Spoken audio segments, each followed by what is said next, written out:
She was forced out of first class. A flight attendant's voice cut sharp. "Ma'am, you'll need to move." Laughter followed her down the aisle until her jacket slipped. She stepped onto the aircraft, boarding pass still warm in her hand, and slipped into first-class seat 1C. Eyes lowered, movements contained. The whispers started instantly, first murmurs, then open complaints. A flight attendant's tone cut sharp, asking her to wait. The laughter that followed bit harder than enemy fire. "Before we continue, let me ask you something. From which city in the world are you watching this story today? Drop it in the comments below. And if your pulse is already racing, hit subscribe, because what unfolds here proves one thing: heroes rarely announce themselves. But when the truth surfaces, it silences a room. Hours earlier, Commander Aria Monroe, call sign Spectre 1, had moved through Denver International Airport like a shadow. 12 years in naval special warfare had trained her to disappear in plain sight. Today, though, she wasn't trying to vanish. She was just a daughter, jeans worn, leather jacket scuffed, hair pulled back, eyes scanning out of habit. The boarding call for Flight 411 to JFK echoed overhead. She lifted her weathered duffel, the same one that had followed her to Kunar Province, Iraq, and 3 continents beyond, and joined the line. The businessman ahead, Gregory Shaw, mid-50s, posture arrogant, phone glued to his ear, gave her attire a quick glance and dismissed her. She ignored him. The message from her brother burned brighter. "Dad's worse. Doctor says days, not weeks. Hurry." After a dozen years of answering every call except the ones from home, she was finally going back. Maybe too late. The gate agent barely looked at her pass, focused instead on the tailored suits before and behind. Aria's stride down the jet bridge was precise, economical. When she stepped aboard, the lead attendant, Claire Donovan, hesitated at her casual clothes, then forced a professional smile. "Welcome aboard. First class to your right." Aria stowed her duffel and slid into 1C with trained efficiency around her. Polished travelers settled in with the ease of entitlement. Across the aisle, Gregory Shaw frowned. "Excuse me," she said quietly. "Needing space," he sighed, shifting just enough to make her effort obvious. "You sure you're in the right section?" he said, loud enough for half the cabin. Aria raised her boarding pass. 1C. Her voice was calm, clipped. Years of classified work had taught her restraint, that survival often meant revealing nothing. Her phone buzzed. Another text. "Where are you? He's asking for you." She silenced it, eyes fixed on the storm clouds massing over Denver. Minutes later, Claire returned with the purser, Noah Carter, both uneasy. "Commander Monroe," Claire began carefully. "Operations flagged a duty seat issue. We need 1C for an off-duty captain repositioning.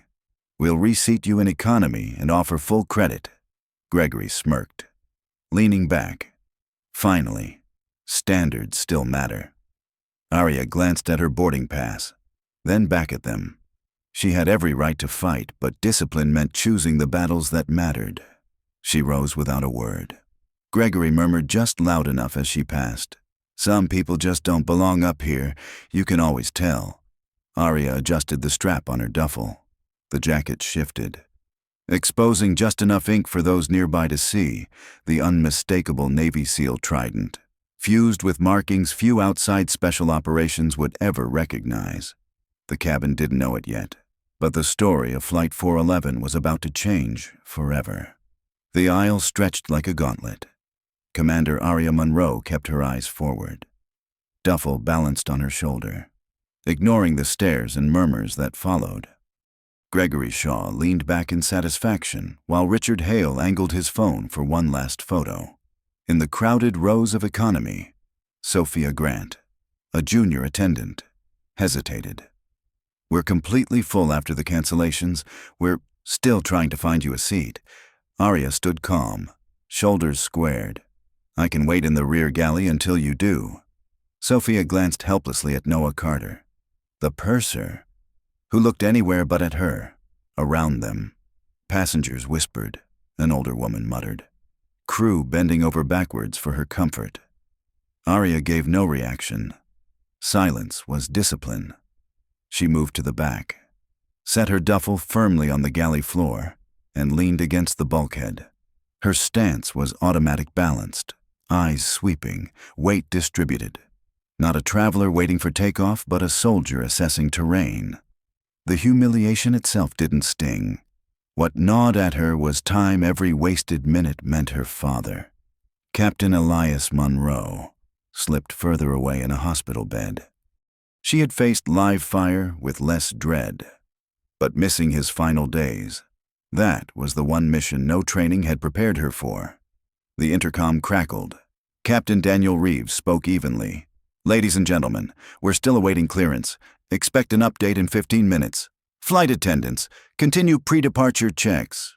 Arya noticed Noah whispering with Claire Donovan at the front, both glancing her way. They hadn't solved the problem, they'd only delayed it.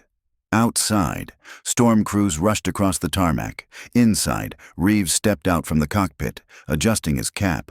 15 years of commercial flying hadn't erased old Navy habits. Observe, inspect, catch the anomalies. Passengers intercepted him with complaints about delays. He answered with calm precision. But his eyes never stopped scanning. At 1C, his brow furrowed. The seat was empty. Is there a passenger missing? He asked Claire. There was an operational adjustment.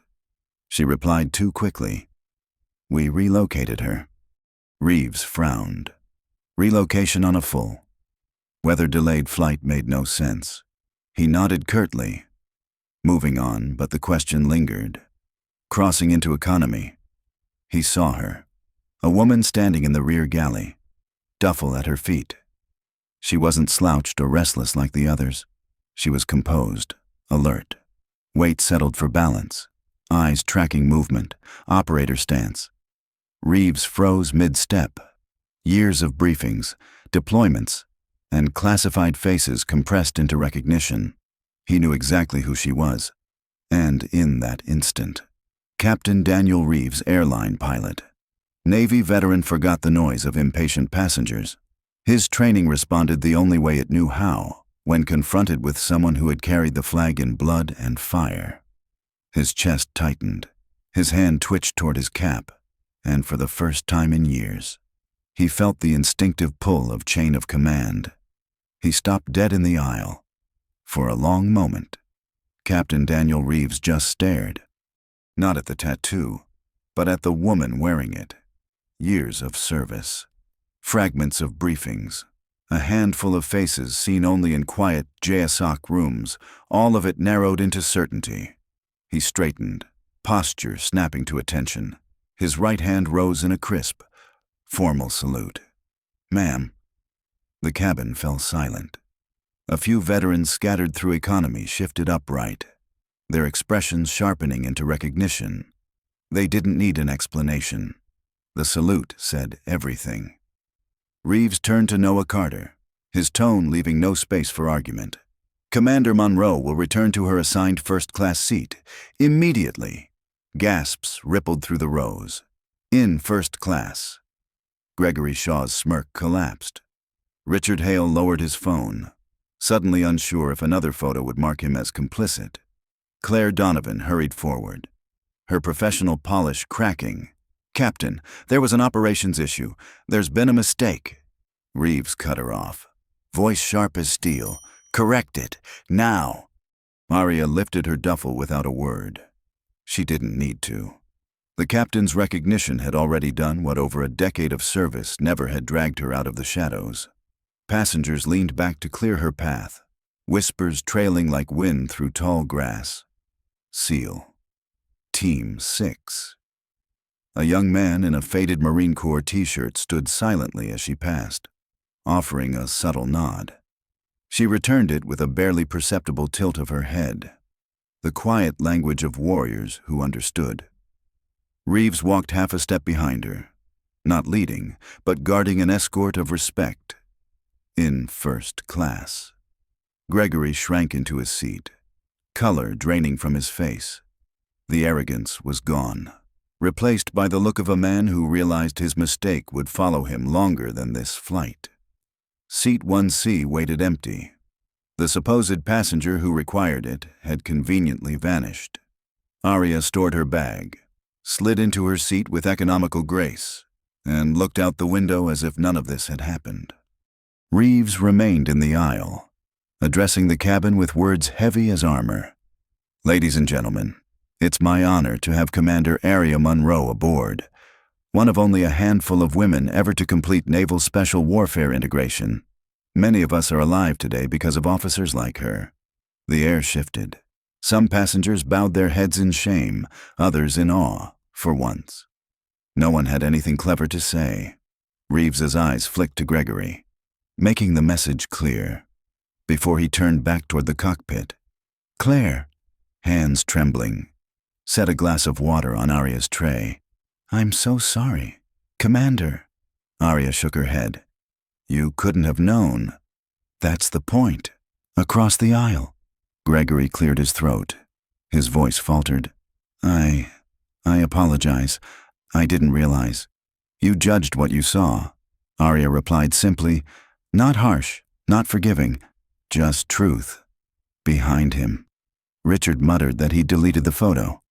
Arya's eyes shifted to a woman further back, already typing furiously on her phone. "Too late," she said quietly. "The story always spreads." And for the first time in her career, Commander Arya Monroe felt the walls of invisibility she had built collapsing. Her past was no longer hidden. It was walking the aisles of Flight 411 on a collision course with her future. An older man in a weathered Veterans Affairs cap caught her eye from across the aisle. His hands, scarred and stiff, bore the unmistakable history of combat. He didn't smile, didn't ask questions. He simply nodded once soldier to soldier. "Korea." He said quietly, "No more needed." "Thank you for your service," Arya answered. The words automatic yet sincere. He gave a soft laugh. "Been hearing that a lot lately. Back then, when we came home, nobody wanted to know." Arya inclined her head.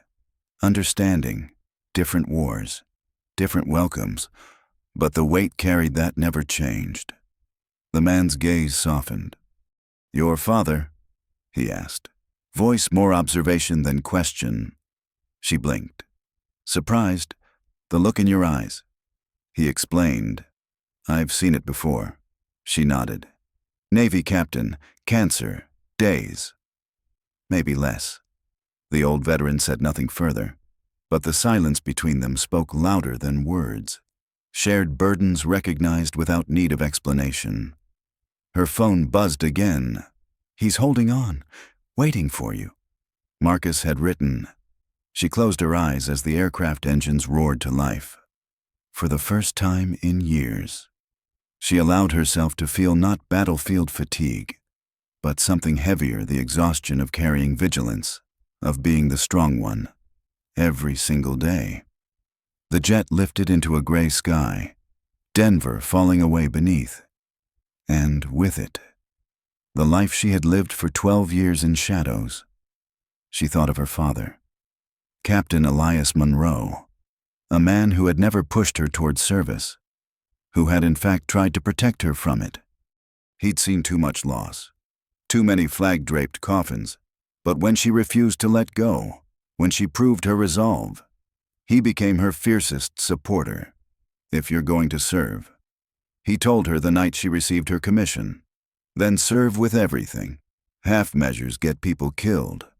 She had lived by those words ever since through Kunar raids, hostage rescues, missions so classified they'd never see daylight. Now, though, the mission wasn't written on a briefing slide. It was waiting in a hospital room in New York. The cabin atmosphere had shifted. The hostility of earlier had evaporated, replaced by hushed conversations and sidelong glances.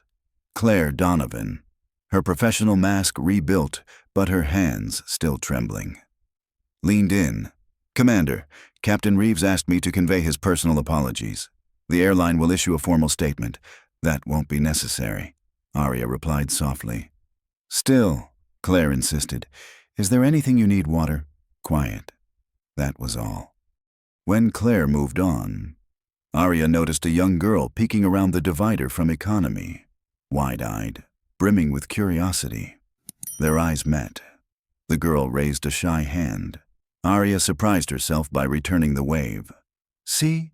Mom, I told you she was a soldier, the child whispered as her mother pulled her gently back. The woman mouthed a silent thank you before disappearing down the aisle. Later, Sophia approached again, snack basket in trembling hands. My brother's with the Army Rangers. He's deployed in Africa. Captain Reeves said you were with SEAL Team 6. Would you tell him Trident sends respect? Arya selected a protein bar, her expression unreadable. Rangers are solid. When you talk to him, tell him Trident sends respect. Sophia's eyes lit up. I will. He'll be proud. Word was already spreading down the cabin. Passengers passed excuses to walk by, some to whisper gratitude, others just to see the woman whose tattoo had silenced a plane. Arya received them all with the same quiet dignity, and though she sat still, her mind was already racing ahead to Mount Sinai Hospital, to her father's fading breath, to the final watch she would have to keep.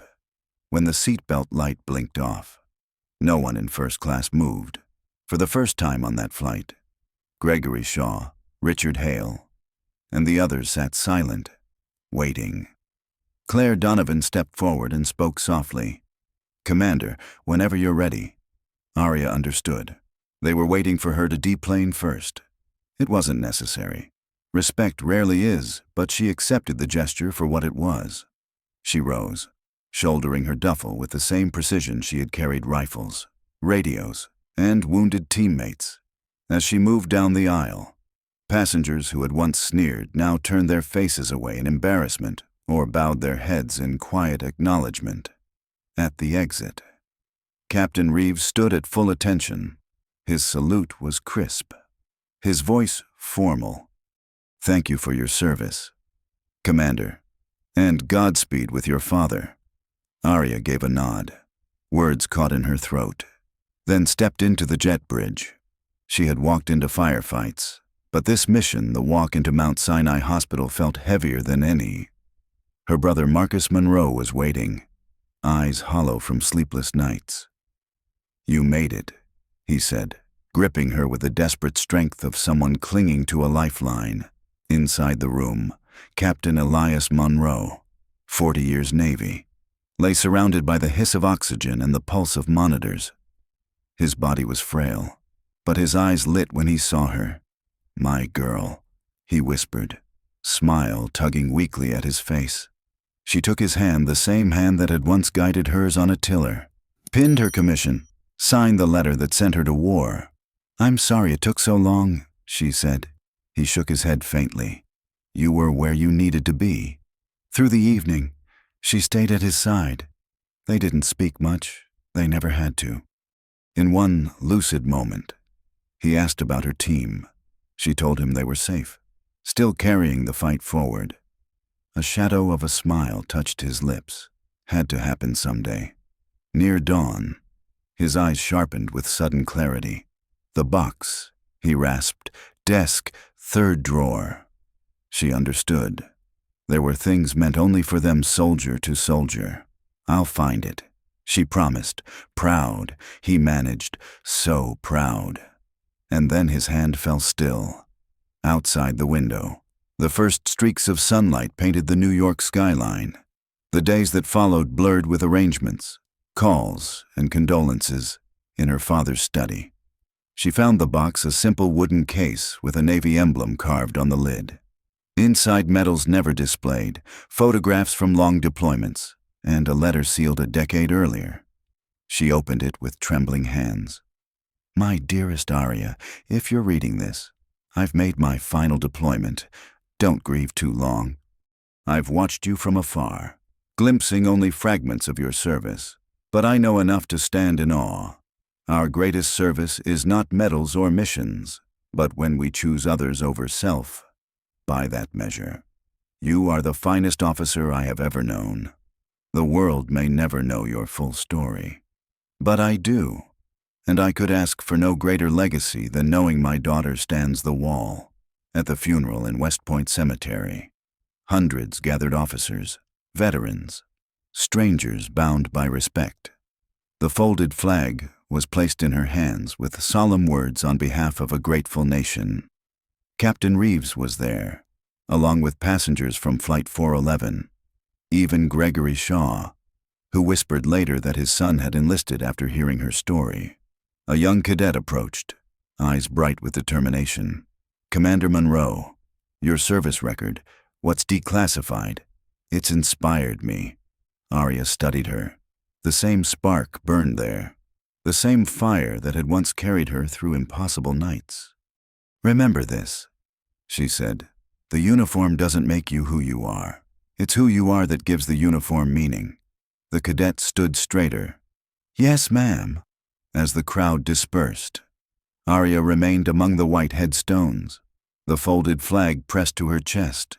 She had fought in wars most would never know existed. She had served in shadows so others could live in peace. And now, her father's words lingered. Sometimes the quiet ones need to be heard. For the first time in her life, Commander Arya Monroe allowed herself to be seen not as a ghost in the system, not as a classified asset, but as a daughter, a soldier, and a survivor. And with that, she stepped forward, not into combat, but into a different kind of courage, the courage to live,